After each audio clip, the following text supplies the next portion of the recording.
Class 10 আজকে আমরা আলোচনা করব আলোর প্রতিসরণ।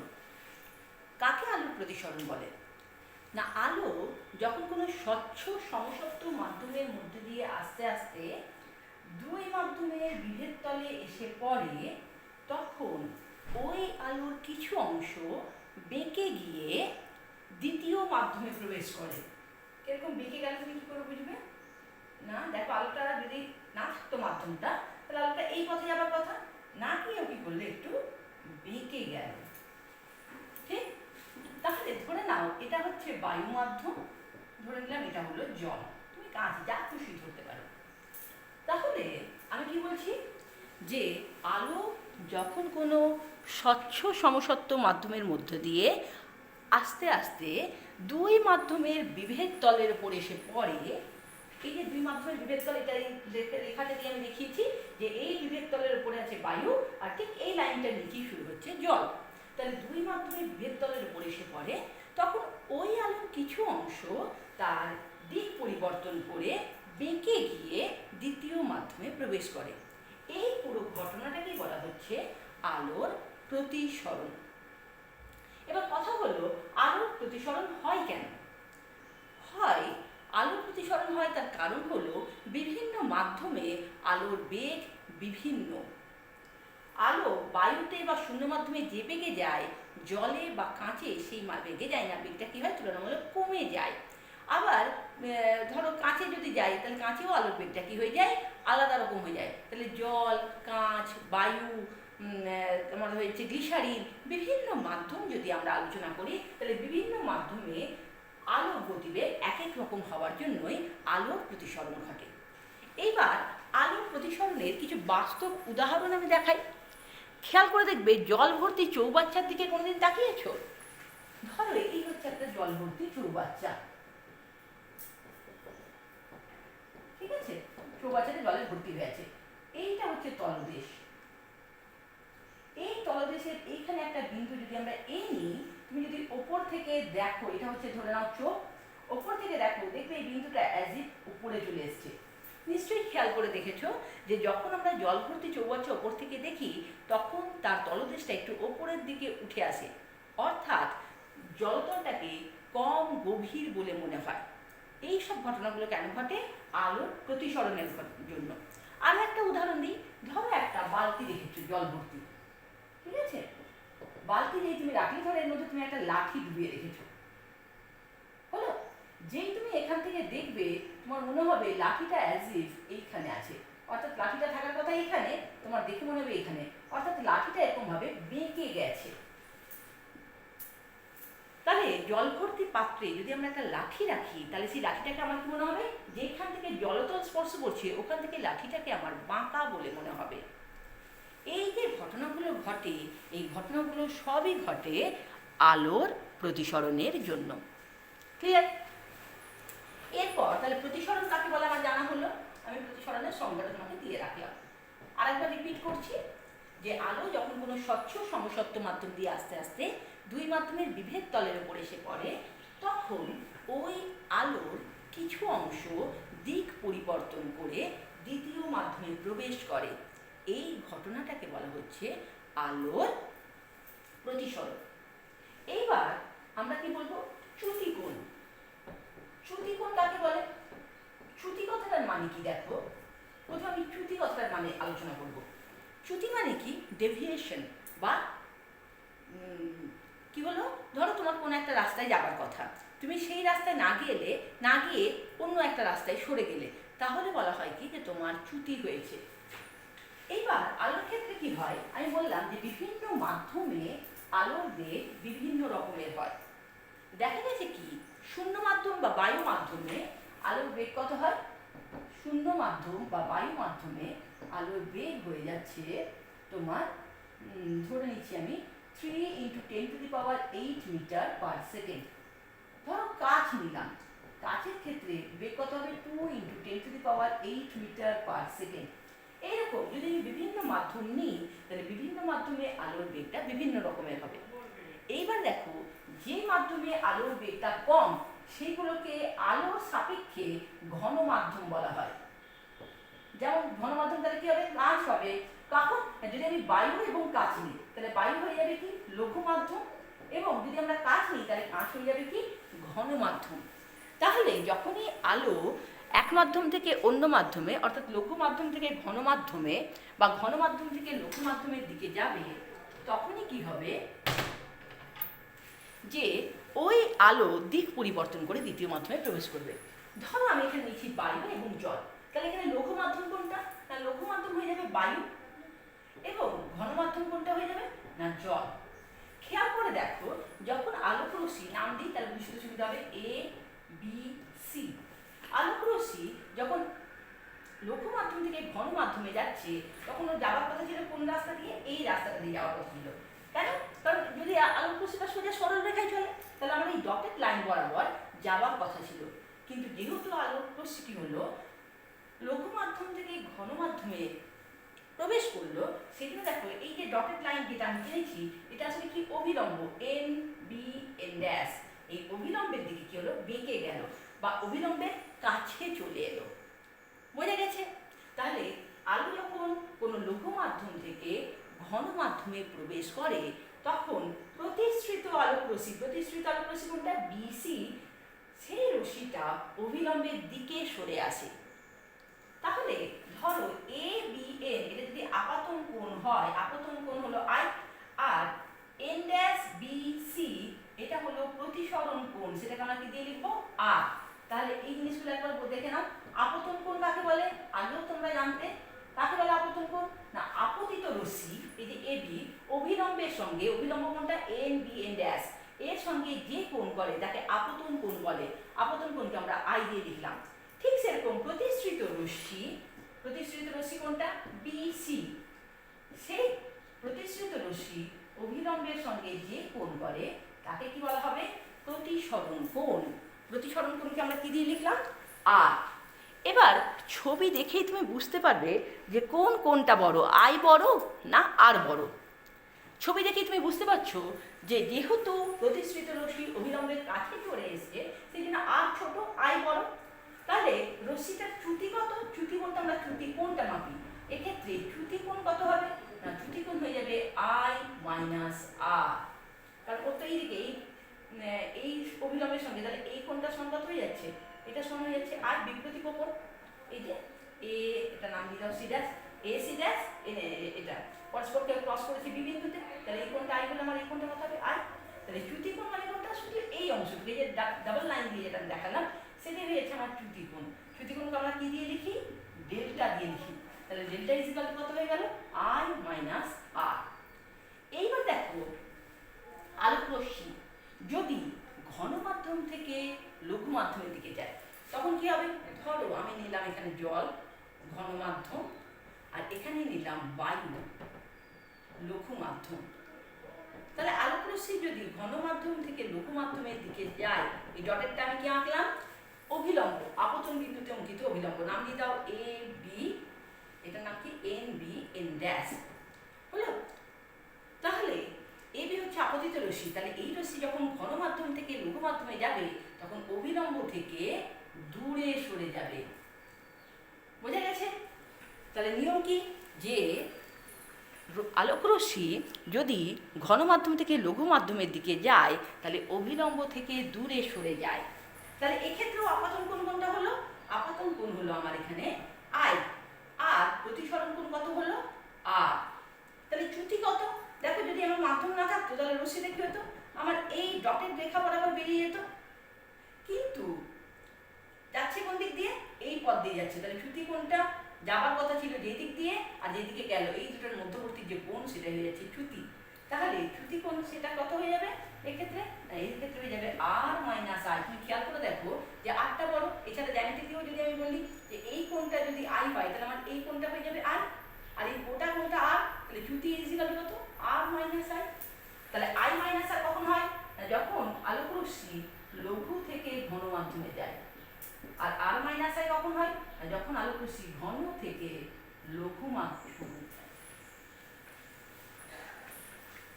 এক্ষেত্রে একটা কথা তোমাদেরকে জানিয়ে রাখি যে আলোকের যখন তুমি ছবি আঁকবে তীর চিহ্ন দেওয়া মাস্ট, কারণ তীর চিহ্ন যদি তুমি না দাও তাহলে তুমি বোঝাতে পারবে না যে আলোক রশ্মি ঘনমাধ্যম থেকে লঘু মাধ্যমের দিকে যাচ্ছে না লঘু মাধ্যম থেকে ঘনমাধ্যমের দিকে যাচ্ছে। বুঝতে পারছো কেন এত ইম্পর্টেন্ট তীর চিহ্ন দেওয়া? কারণ এই তীর চিহ্নের ওপর ডিপেন্ড করে বাকি সমস্ত কাজগুলো বার করা যাবে। হলো, এরপর আমরা চলে আসি, আমরা তাহলে কী করলাম, প্রতিসরণের সংজ্ঞা করলাম, চ্যুতিকোণ কাকে বলে বললাম, চ্যুতিকোণ কীভাবে বার করতে হবে দেখিয়ে দিলাম। এরপর আমরা চলে আসছি কি প্রতিসরণের সূত্র।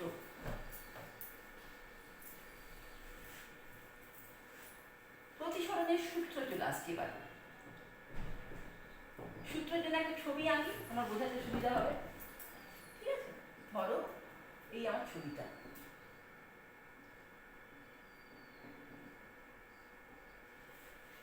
এ বি সি অভিলম্ব এন বি এন ড্যাশ, এটা হচ্ছে লঘু মাধ্যম আর এটা হয়ে যাচ্ছে ঘন মাধ্যম।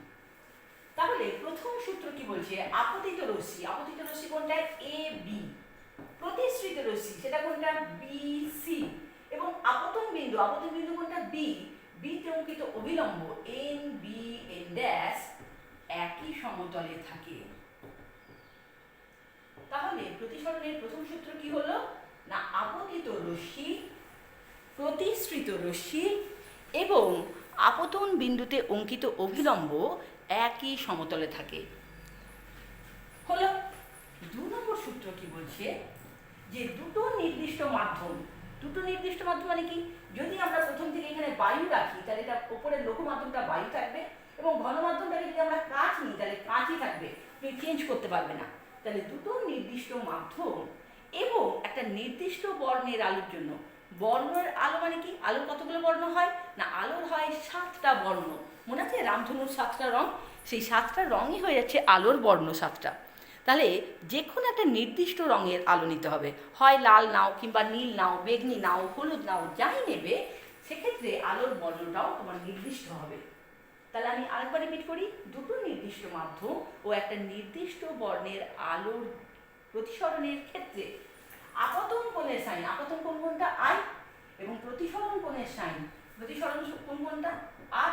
তাহলে আপতন কোণের সাইন ও প্রতিসরণ কোণের সাইনের অনুপাত সর্বদা ধ্রুবক হয়। এই ধ্রুবকটাকে কিরকম করে লেখা হয়, 1μ2। এই সূত্রটাকে বলা হয় স্নেলের সূত্র। কি বলা হয়, স্নেলের সূত্র। পরীক্ষায় আসে শুধুমাত্র স্নেলের সূত্রটি লেখো, স্নেলের সূত্র। এবং এই 1μ2 কে কি বলা হয় না, প্রথম মাধ্যম সাপেক্ষে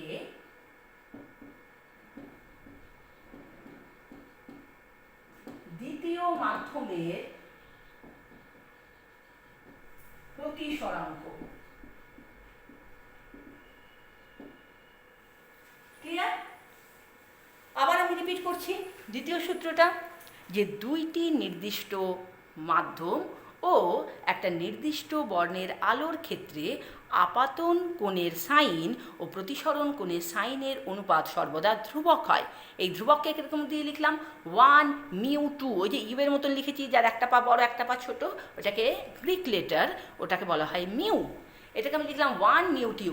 1 মানে কি প্রথম মাধ্যম, 2 মানে কি দ্বিতীয় মাধ্যম, তাহলে 1μ2কে বলা হয় প্রথম মাধ্যম সাপেক্ষে দ্বিতীয় মাধ্যমের প্রতিসরাঙ্ক। এক্ষেত্রে একটা কথা তোমাদেরকে উল্লেখ করে বলে দিই, যেটা আমার পড়ানোর মধ্যে নয়, এই যে সাইন কথাটা, সাইন তোমরা ত্রিকোণমিতিতে পড়বে ক্লাস 10-এ। আমি খুব অল্প একটু করে একটু বলে দিই সাইন কাকে বলে। ধরো এই হয়ে যাচ্ছে আমার একটা সমকোণী ত্রিভুজ, এই কোণটা হলো থিটা, এটাকে কি বলা হয়, লম্ব, এটা কি ভূমি, আর এটাকে বলা হয় অতিভুজ। আশা করছি তোমরা জানো।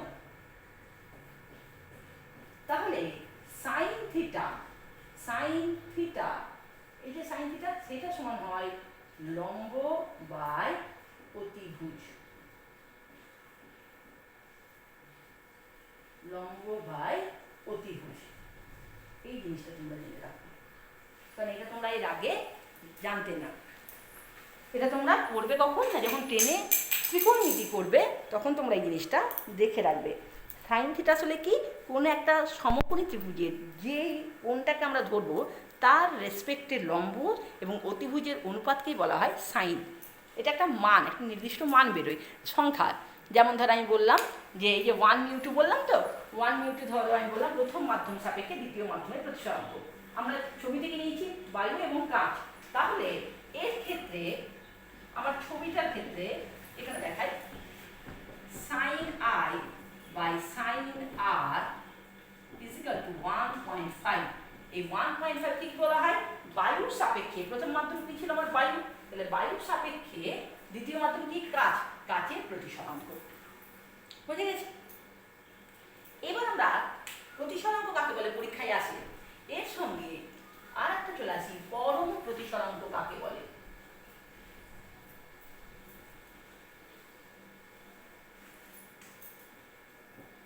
পরম প্রতিসরাঙ্ক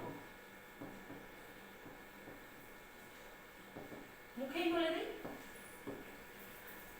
বায়ু বা শূন্য মাধ্যমের সাপেক্ষে কোনো মাধ্যমের প্রতিসরাঙ্ককেই বলা হয় ওই মাধ্যমের পরম প্রতিসরাঙ্ক।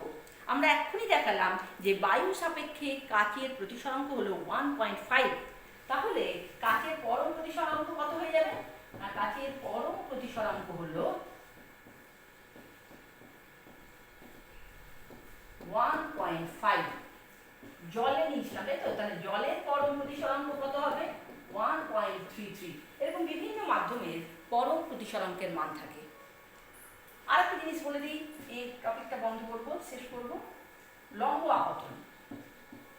যদি কোনো রশ্মি লম্বভাবে দুই মাধ্যমের বিভেদ তলের উপর এসে পড়ে, তাহলে কি হবে? এই রশ্মিটা আবার লম্বভাবেই ফিরে যাবে। তাহলে লম্ব আপতনের ক্ষেত্রে কখনোই স্নেলের সূত্র প্রযোজ্য হয় না। কি বলে দিলাম? লম্ব আপতনের ক্ষেত্রে স্নেলের সূত্র প্রযোজ্য হবে না। আলোর প্রতিসরণ সম্পর্কে মোটামুটি তোমাকে ধারণা দেওয়া গেল। এরপর আমরা চলে আসছি প্রতিসরণের কতগুলো চ্যুতিকোণ বার করা বা কিভাবে প্রতিসরণ হয় সেটা দেখাবো। প্রথমে নিলাম কাচের স্ল্যাব। কাচের স্ল্যাব কাকে বলে? কিছুই না, একটা সমকোণী চৌকোণ টাইপের দেখতে কাঁচের তৈরি যে বস্তুটা হবে এটাকে বলা হচ্ছে কাচের স্ল্যাব। এই যে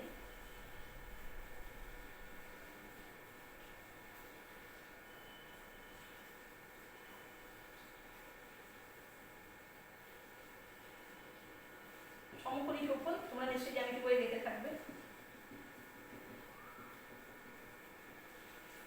এই যে জিনিসটা দেখলে এইটাকেই বলা হয় কাচের স্ল্যাব। এই স্ল্যাবের ওপরের কতগুলো তল আছে প্রথমে দেখো, চারপাশে চারটে, ওপরে একটা, নিচে একটা, 6টা তল আছে। তাহলে কোনো একটা সমকোণী চৌকোণে যেমন 6টা তল থাকে, তেমন একটা কাঁচের স্ল্যাবেও কি আছে? 6টা তল আছে। এই 6টা তলের মধ্যে 4টে পাশের তল। পাশের তল কোনটা? এই একটা, আমার সামনে একটা পড়েছে 2 নম্বর, এই পাশে একটা আছে 3 নম্বর, আর এই পাশে একটা আছে 4 নম্বর। হলো 4টে পার্শ্বতল। এই 4টে পার্শ্বতলগুলো হয়ে যায় স্বচ্ছ। স্বচ্ছ মানে কি? এর মধ্যে দিয়ে আলো যাতায়াত করতে পারবে। কিন্তু ওপরের তল এবং নিচের তল, যে নিচের তল হচ্ছে এই অংশটা, আর উপরের তল কোনটা? এই অংশটা। এই অংশগুলো হয়ে যাচ্ছে কি? অস্বচ্ছ। অর্থাৎ কি? ওপরে এবং নিচের তলে যদি আলো পড়ে তাহলে সেখান দিয়ে কি হবে না? আলো যেতে পারবে না। যেমন ধরো আমি তাকে দেখিয়ে দিই ভালো করে। ধরো এটা একটা আমার কাঁচের তৈরি সমকোণী চৌকোণ বা কাঁচের স্ল্যাব। এর পার্শ্বতল দেখো, এই একটা পার্শ্বতল, 2টো, 3টে এবং 4টে। এই 4টে তল হচ্ছে স্বচ্ছ। এর মধ্যে দিয়ে ধরো এই পাশে আলো পড়লো, তাহলে আলোটা ওই দিক থেকে বেরোতে পারবে। এই পাশে ধরো আলো পড়লো, তাহলে এই বিপরীত তল দিয়ে আলো বেরোতে পারবে। কিন্তু ওপরের তল এবং এই নিচের তল, এই দুটো তল অস্বচ্ছ। এখানে যদি আলো পড়ে তাহলে এর মধ্যে দিয়ে আলো যাতায়াত করতে পারবে না। বোঝাতে পেরেছি আশা করছি। আর একটা জিনিস আমরা আলোচনা করব, সেটা হয়ে যাচ্ছে প্রিজম। ঠিক আছে? প্রিজম কাকে বলে? এই জিনিসগুলো দেখিয়ে দিই। এগুলো হচ্ছে কি? প্রিজম। প্রিজম কিরকম হয় না, আমরা মেনলি ত্রিভুজাকৃতি প্রিজম নিয়ে আলোচনা করব।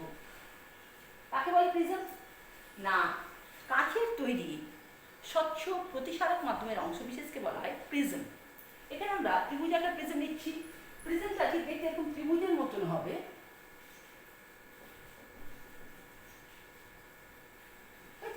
এই টাইপের দেখতে হয়।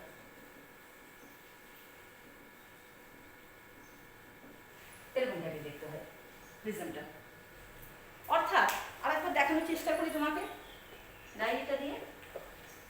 এই যে দেখো এইরকম টাইপের দেখতে হবে ত্রিভুজ আকৃতি। দেখো সামনের একটা তল ত্রিভুজ, পেছন দিকের একটা তল ত্রিভুজ, এই পাশে একটা আয়তাকার তল, এই পাশে একটা আয়তাকার তল, এবং নিচে একটা কি হবে আয়তাকার তল থাকবে। তাহলে ত্রিভুজে কতগুলো তল রয়েছে মোট? না মোট তল রয়েছে 5টা। এই 5টা তলের মধ্যে 3টে তল হলো কি আয়তাকার। 3টে কি প্রিজমে কি থাকে না 3টে আয়তাকার তল থাকে।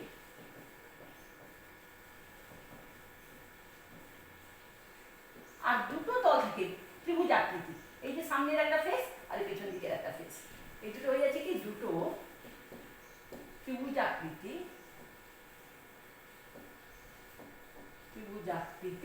তল থাকে। এবার কোন তলগুলোর মধ্যে দিয়ে আলোর প্রতিসরণ ঘটে? না এই পার্শ্ব তলগুলো, মেঝেটা কিন্তু না, এই মেঝেটা কি হয় ঘষা কাচের মতন থাকে। তাহলে এটাকে বলা হয় ভূমি প্রিজমের। বুঝলো? এই যে পাশের তল, এই পাশের একটা তল আর এই পাশের একটা তল, এই দুটো তলের মধ্যে দিয়ে কি হয় আলো যাতায়াত করতে পারে, আলোর প্রতিসরণ ঘটে। সেই জন্য এই দুটো তলকে বলা হচ্ছে কি প্রিজমের প্রতিসারক তল। হয়েছে? নাম দিয়ে দিই তাহলে বুঝতে সুবিধা হবে। এই যে বি এ, এখানে দেখো A B C D E, এটা নাম দিলাম এফ, এটা নাম দিলাম হলো জি। তাহলে দেখো এ ই ডি সি এই দিকের তলটা, আর ঠিক আছে পিছন দিকের তলটা এ ই এফ জি, এই দিকের তল, এই যে দুটো তল এগুলো হচ্ছে প্রতিসারক তল।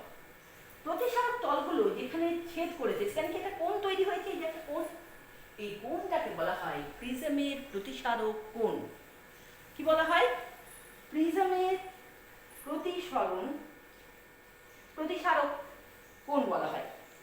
এবার আমরা কি করবো, প্রিজমের একটা প্রধান মাঝখান থেকে যদি আমরা কাটি তাহলে কি এই ধরনের একটা অংশ পাবো ত্রিভুজ আকৃতি। নাম দিয়ে দিচ্ছি এ, যে নাম দিলাম এবিসি। কোথা থেকে কাটবো? প্রধান ছেদ এই মাঝখান থেকে কাটবো। তাহলে আমরা একটা ত্রিভুজ আকৃতি তল পাবো, যার এবি এবং এসি এই তল দুটো কি আলোর প্রতিসরণ ঘটাবে, এগুলো প্রতিসারক তল। নিচেরটা কি ভূমি, আর উপরেরটাকে কি বলা হবে প্রিজমের প্রতিসারক তল। কোন একটা প্রিজমের ক্ষেত্রে তার প্রতিসারক তল, প্রতিসারক কোণের মান কি হয়ে যায়, তল বলছি সরি, প্রতিসারক কোণ, এই প্রতিসারক কোণের মানটা কি হয়ে যায় নির্দিষ্ট হয়ে যায়। ঢুকেছে? আচ্ছা, এবার আমরা চলে আসছি কাঁচের স্ল্যাবের মধ্যে দিয়ে আলোর যদি প্রতিসরণ হয় তাহলে সেক্ষেত্রে তার ত্রুটি কত হবে। হয়েছে? প্রিজমটা আমরা পরে দেখাচ্ছি, আগে আমরা কাঁচের স্ল্যাবটা দেখে নিই। কাঁচের স্ল্যাব হলো, আমি এত জটিল করে আনবো না, আমি শুধু তোমাদেরকে বোঝানোর জন্য এই জিনিসটা এঁকেছিলাম। এখন আমি শুধুমাত্র দেখিয়ে দেবো। এই ধরো একটা কাঁচের স্ল্যাব। কাঁচটা কিসের তৈরি আমি আগেই বলেছি, কাঁচ। আর স্ল্যাবটার চারপাশে জায়গা সেখানে কি আছে, বায়ু। কেন বলছি দেখো, কারণ আলোক রশ্মি যখন এখান থেকে কাছে এসে পড়বে তার মানে কি আলোক রশ্মি কোন মাধ্যম থেকে কোন মাধ্যমে এলো, বায়ু থেকে কাছে, অর্থাৎ লঘু মাধ্যম থেকে ঘন মাধ্যমে এসে পড়লো। ধরে আমি এখানে কি করলাম, একটা অভিলম্ব টানলাম, অভিলম্ব দাম দিলাম N1 N2, রশ্মিটার নাম দিয়ে দাও এ বি। হয় তাহলে কি হবে, লঘু মাধ্যম থেকে ঘন মাধ্যমে এলে প্রতিসৃত রশ্মি অভিলম্বের দিকে চলে আসে, কাছে চলে এলো। এক্ষেত্রে ধরো আপতন কোণ কত হলো I1, প্রতিসরণ কোণ কত হলো R1। এবার দেখো যখনই আলোক রশ্মি দ্বিতীয় তলের উপর এসে পড়বে, এখান থেকে কি হবে, আলোক রশ্মি এখানে আবদ্ধ থাকবে না, বেরিয়ে যাবে। সেক্ষেত্রে আলোক রশ্মি কোন মাধ্যম থেকে কোন মাধ্যমে যাচ্ছে, এটা হচ্ছে কাঁচ মানে হচ্ছে ঘন মাধ্যম, আর বাইরে বেরোবে মানে বায়ু লঘু মাধ্যম। তাহলে এক্ষেত্রে আমি কি করলাম, সি বিন্দু, ধরো এটা সি বিন্দুতে আমি আবার একটা অভিলম্ব আঁকলাম, নিয়ে আলোক রশ্মিটা বেরিয়ে গেল এভাবে সিডি পথে। এটা নাম দিলাম N3 N4। চলো এবার আমাকে দেখতে হবে আলোক রশ্মির চ্যুতি কত হয়েছে। সেটা জানার জন্য আমরা এর মানটা বার করে নিই। এর মানটা ধরে নিলাম R2, এটা নিলাম I2। এবার আমরা কি করে চ্যুতি বার করব। আলোক রশ্মি প্রথম মাধ্যম থেকে এলো, তাহলে আপতন কোণ কত হলো I1, প্রতিসরণ কত হলো R1। দ্বিতীয় ক্ষেত্রে যখন সি বিন্দুতে প্রতিসরণ হচ্ছে সেক্ষেত্রে আপতন কোণ কত হয়ে যাচ্ছে R2, কারণ R2 তে এসে আপতিত হয়েছে, এবং প্রতিসরণ কোণ কত হলো I2। এবার খেয়াল করে দেখো, এইটা তাহলে নাম দিয়ে দিই PQRS, কাঁচের যে স্ল্যাবটা এটা আয়তাকার, তার মানে কি PQ সমান্তরাল SR হয়েছে। তাহলে বি বিন্দু এবং সি বিন্দুতে আমরা যে অভিলম্ব টেনেছি, অভিলম্ব কি নাম দিয়েছি N1 N2 আর N3 N4, এরা পরস্পর কি হবে সমান্তরাল। দেখো তুমি দেখেই বুঝতে পারছো যে এই রশ্মিগুলো যদি আমি আর ভালো করে টেনে নিই, তাহলে রশ্মিগুলো কি হলো, এই ডটেড লাইন আর এই ডটেড লাইন এরা কি হলো পরস্পর সমান্তরাল হলো। এবং এক্ষেত্রে বিসি আলোক রশ্মিটা ভেদকের মতন কাজ করছে, বিসি ভেদক। দেখো আমি তোমাদের দেখানোর জন্য আরেকবার দেখিয়ে দিচ্ছি। N1 N2, এটা N3 N4, আর এটা হয়ে যাচ্ছে কি বিসি ভেদক, এটা হচ্ছে বি, এটা হয়ে যাচ্ছে সি। তাহলে এই কোণটা যদি R1 হয় তাহলে এই কোণটা R2। আমরা ছবিতে এই ছবিটা আমি এখানে তুলে দিলাম। তাহলে দেখো N1 N2 আর N3 N4 সমান্তরাল, বিসি ভেদক, তাহলে R1 সমান সমান R2 হবে। কেন বলতো, কারণ এটা পরস্পর একান্তর কোণ।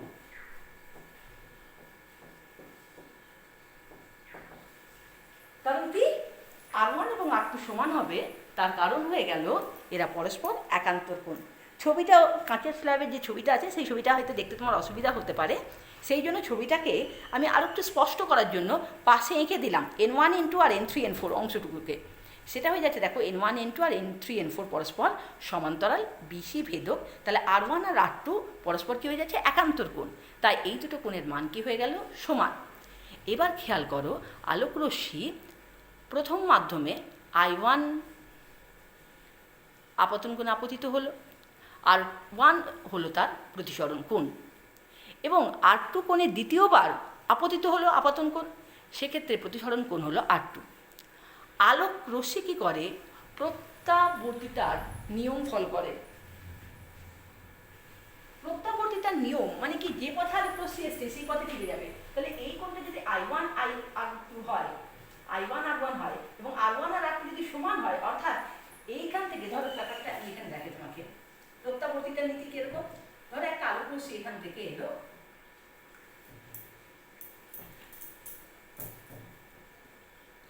আলোক রশ্মি ধরো এখানে এসে পড়লো, এটা হচ্ছে আমার অভিলম্ব N ড্যাশ AB।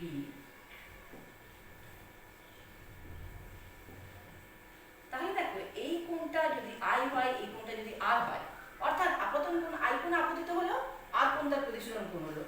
কিন্তু যদি আলোক রশ্মিটা আবার R কোণে আপতিত হয় তাহলে ফিরে যাবে ঠিক ওই একই রাস্তা ধরে। সেক্ষেত্রে কি হয়ে যাবে, উল্টো হয়ে যাবে, Rটা হয়ে যাবে আপতন কোণ এবং Iটা হয়ে যাবে প্রতিসরণ কোণ। এক্ষেত্রেও কিন্তু তাই হয়েছে।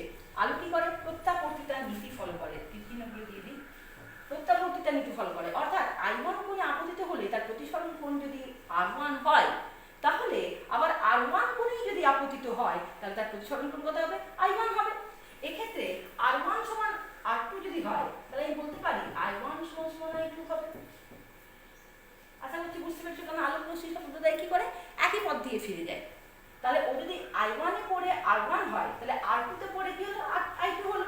কিন্তু R1 মানেই তোমার হয়ে যাচ্ছে কত, R2। তাহলে আমি বলতে পারি যে R1 কোণে আপতিত হলো, তাহলে ওর এখানে কত হওয়া উচিত, I1 হওয়া উচিত। সুতরাং আমি বলতে পারি যে I2 থেকে কি হবে, I1 হবে, অর্থাৎ আমি বলতে পারি I1 সমান I2। এটা কি আলোর প্রত্যাবর্তিতার নীতি মেনে চলে বলে এই জিনিসটা ইজিলি প্রমাণিত হলো। তাহলে এক্ষেত্রে আলোক রশ্মির কোনো চ্যুতি হয়নি, শুধুমাত্র কি আলোক রশ্মি দেখো একটু সাইডে সরে গেছে, এখানে বি বিন্দুতে ছিল, এখানে কি হচ্ছে সি বিন্দুতে হয়েছে, একটু সরে গেছে পাশে, কিন্তু এর কোনো চ্যুতি হয়নি। এই জিনিসটাকেই তুমি আবার স্নেলের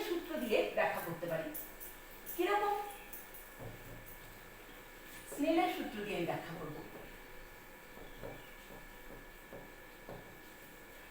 বি বিন্দুতে প্রতিসরণের ক্ষেত্রে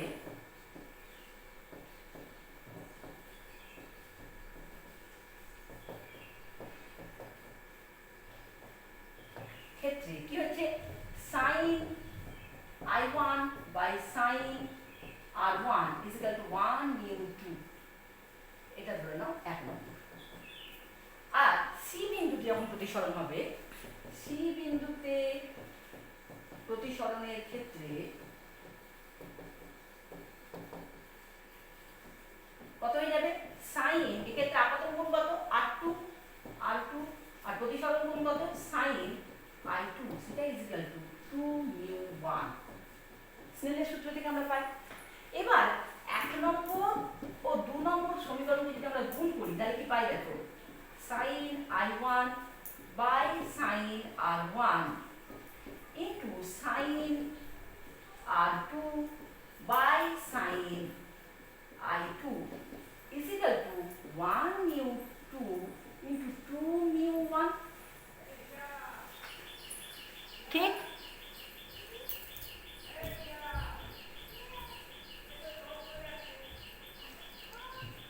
তাহলে দেখো, যদি তাই হয়, আমি আগেই প্রমাণ করেছি R1 আর R2 পরস্পর একান্তর কোণ, তাহলে সাইন R1 আর সাইন R2 কেটে যাবে, আমার ওপরে নিচে কি পড়ে থাকবে, আমার ওপরে পড়ে থাকবে, এখানে দেখাই, নিচে দেখা যাচ্ছে না বলে, sine I1 by sine I2 is equal to দেখো 1 mu 2 into 1 by 2 mu 1, দেখো আমি কি লিখতে পারি, উল্টে দিয়ে অনন্য 1 mu 2, সেটা is equal to কত, 1।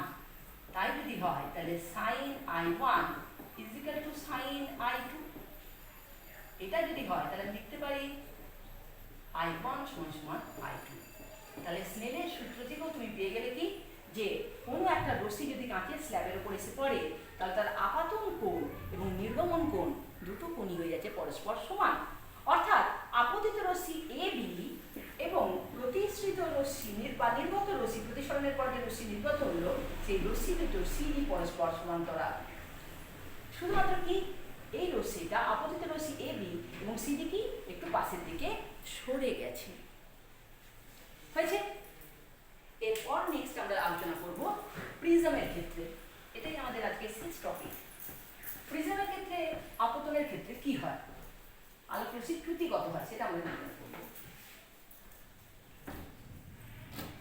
কি হবে, প্রিজমের ক্ষেত্রে প্রতিসরণের ক্ষেত্রে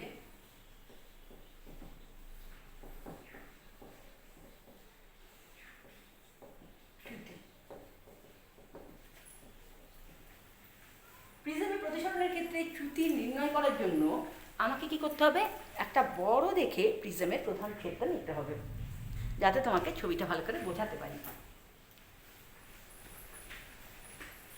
এই ধরো আমি একটা প্রিজমের প্রধান ক্ষেত্রে আঁকলাম, নাম দিই এ বি সি।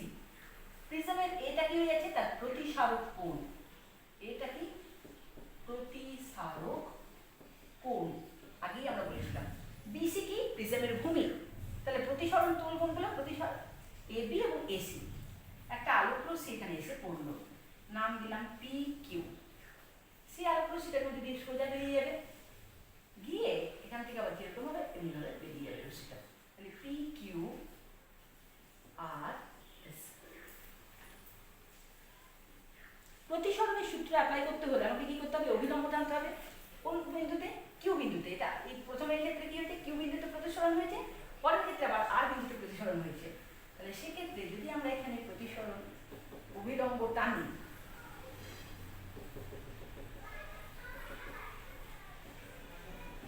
তাহলে দেখো অভিলম্বগুলো পরস্পরকে কি করলো, ও বিন্দুতে ছেদ করলো, হলো। এবার এই কোণটা যদি আপতন কোণ হয়, অভিলম্ব রশ্মির কোণ, এটা কত, আপতন কোণ I1, তাহলে এটা কত হলো, প্রতিসরণ কোণ R1। এক্ষেত্রে এইটা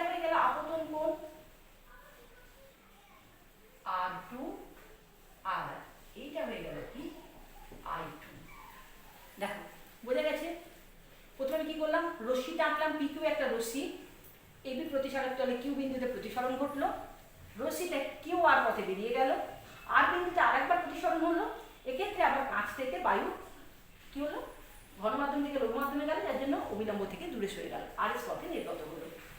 দুটো আমরা অভিলম্ব টানলাম, অভিলম্বগুলো নাম দিয়ে দাও n1 কিউ ও, আর এখানে কত দিচ্ছি n2 আর ও। অভিলম্বগুলো পরস্পরকে কি করলো, ও বিন্দুতে ছেদ করলো। আপতন কোণ I1, প্রতিসরণ কোণ R1। দ্বিতীয় ক্ষেত্রে আপতন কোণ R2, প্রতিসরণ কোণ I2। এবার আমাদের চ্যুতি বার করতে হবে। প্রথম ক্ষেত্রে চ্যুতি কত দেখো, রশ্মিটা যদি এটা না থাকতো কি হতো, সোজা এই পথে বেরিয়ে যেত, কিন্তু গেল কোন পথে, এই পথে, তাহলে এইটা হলো চ্যুতি Δ1। দ্বিতীয় ক্ষেত্রে রশ্মিটা কি হতো, এইখান দিয়ে সোজা বেরিয়ে যেত এরকম ভাবে, অর্থাৎ আমি যদি এটাকে পেছন দিকে সরাই তাহলে এরকম, তাহলে এইটা হয়ে যাচ্ছে Δ2 চ্যুতি। এটা যদি Δ2 হয় তাহলে বিপরীত কোণ এটা আমার কত হয়ে যাবে Δ2, আর এইটা হচ্ছে অরিজিনাল চ্যুতি ডেল্টা। তাহলে এক্ষেত্রে প্রিজমে যখন প্রতিসরণ হলো তখন আমাকে চ্যুতি বার করতে হবে, মানে কি বার করতে হবে, ডেল্টা বার করতে হবে, ঠিক। এবার এইটার একটা কিছু নাম দিয়ে দিই তাহলে তোমার সুবিধা হবে।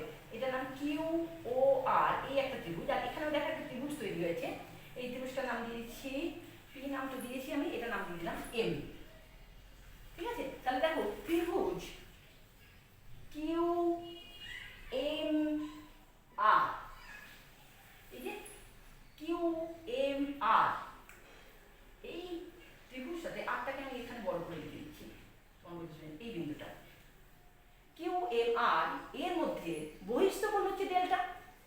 তাহলে বহিস্থ কোণের মান কি হয় না, অন্তস্থ বিপরীত কোণের যোগফলের সমান। অন্তস্থ বিপরীত কোণ মানে এই কোণটার বিপরীত কোণ কোনটা হবে, এইটা আর এটা। তাহলে ডেল্টা ইজ ইকুয়াল কত হলো, Δ1 প্লাস Δ2। দেখো ছবিটা খাতায় নিজেরা একবার ভালো করে আঁকবে, তাহলে বুঝতে সুবিধা হবে। ত্রিভুজ আমরা নিলাম কিউ এম আর, সেক্ষেত্রে এমটা ডেল্টা যে কোণটা সেটা হচ্ছে বহিস্থ কোণ ত্রিভুজটা, তাহলে বহিস্থ কোণের মান কত হয় না, বিপরীত অন্তস্থ কোণদ্বয়ের যোগফলের সমান। তাহলে সেটা ইজিক্যাল কত করলাম, Δ1 প্লাস Δ2। এবার Δ1 আর Δ2 এর মান আমাদের জানা। Δ1 আমরা দেখিয়েছিলাম প্রথমেই যে কি হবে না, রশ্মি যখন তোমার লঘু মাধ্যম থেকে ঘন মাধ্যমে আসছে, এটা কি বায়ু, তো তাহলে লঘু মাধ্যম থেকে ঘন মাধ্যমে আসছে, এটা কাঁচ, এটা হয়ে যাচ্ছে কি লঘু, তাহলে সেক্ষেত্রে হয়ে যায় I1 মাইনাস R1। আর Δ2 ইজিক্যাল কত হচ্ছে, ঘন মাধ্যম থেকে যাচ্ছে, তখন কি হয়ে যাবে I2 মাইনাস R2। তাহলে এখানে দেখাই ক্যালকুলেশনটা, ডেল্টা ইজিক্যাল টু Δ1 প্লাস Δ2, মানটা বসিয়ে দাও, delta is equal to I1 minus R1 plus I2 minus R2। তাহলে আমি করতে পারি I1 plus I2 minus R1 plus R2, এটাই হচ্ছে আমার ডেল্টা। এইবার তুমি খেয়াল করো যে I1 I2 তো আমার জানা, কিন্তু R1 আর R2 প্রিজমের ভেতরে, তাহলে এই কোণগুলোর মান আমরা কিভাবে পাবো, না পাবার জন্য আমি সরল জ্যামিতি প্রয়োগ করব।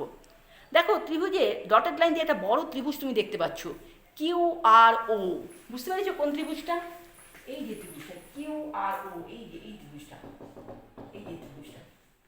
তাহলে ত্রিভুজ এখানে দেখায় কিউ আর ও তে তিনটে কোণের সমষ্টি, ত্রিভুজের তিনটে কোণের সমষ্টি কত, 180 ডিগ্রি। তাহলে আমি বলতে পারি R1 plus R2 plus O equal to 180 degree. তাহলে আমি এখান থেকে পাই R1 plus R2 equal to 180 degree minus O. এই ইকুয়েশনটার নাম দিলাম আমি 1 নম্বর ইকুয়েশন। তাহলে R1 প্লাস R2 এর মান কত, 180 ডিগ্রি মাইনাস ও, ও কোণের মানটা। এবার দেখো ও কোণের মান আমার জানা নেই, তাহলে এবার ও কোণের মান আমি কি করে পাবো না, ও কোণের মান পাওয়ার জন্য আমি এখানটা মুছে দেখো চতুর্ভুজ দেখাই। এবার তোমাকে একটা চতুর্ভুজটা দেখো, কিউ এ আর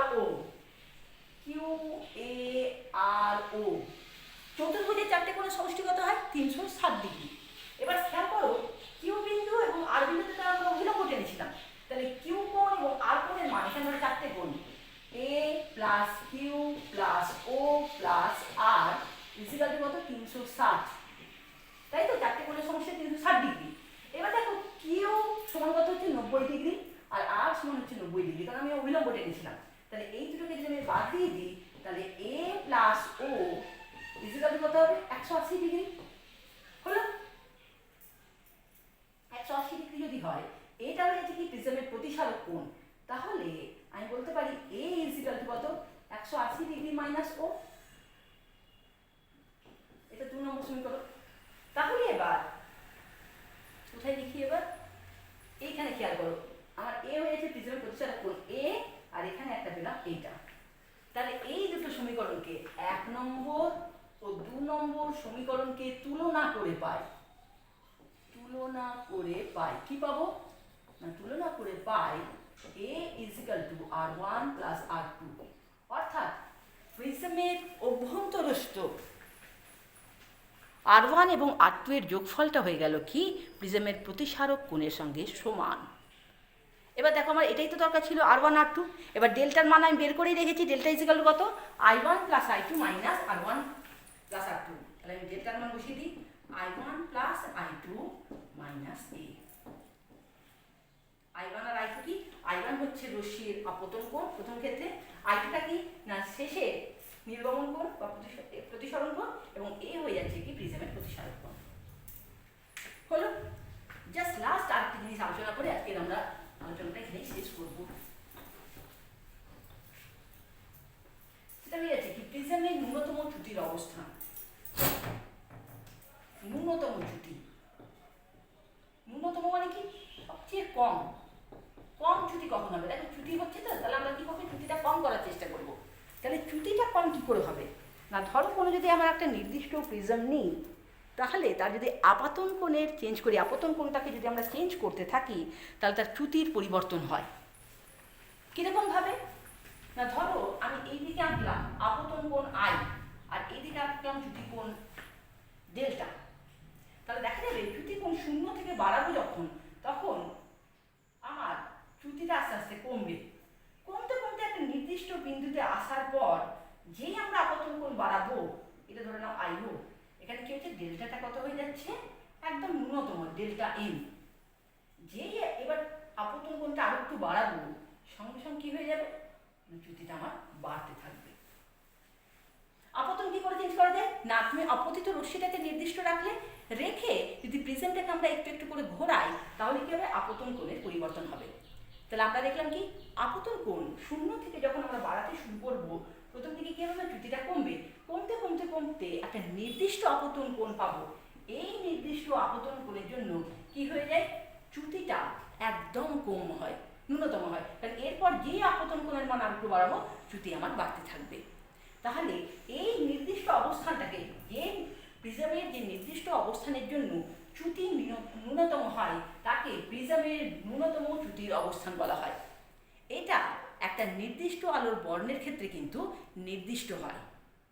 এবার আলোর বর্ণ যদি তুমি চেঞ্জ করো, তাহলে লাল বর্ণ চেঞ্জ করলে চেঞ্জ হয়ে যাবে, যদি নীল নেই তাহলে চেঞ্জ হয়ে যাবে। না হলে একটা নির্দিষ্ট বর্ণের আলোর ক্ষেত্রে প্রিজমের ন্যূনতম চ্যুতির অবস্থানটা কি হয়ে যায় অনন্য, অর্থাৎ এর কোনো পরিবর্তন হবে না, ওই একটা পজিশনেই এটা হয়। ঠিক আছে, আজকে আমাদের আলোচনা এখানেই শেষ করছি।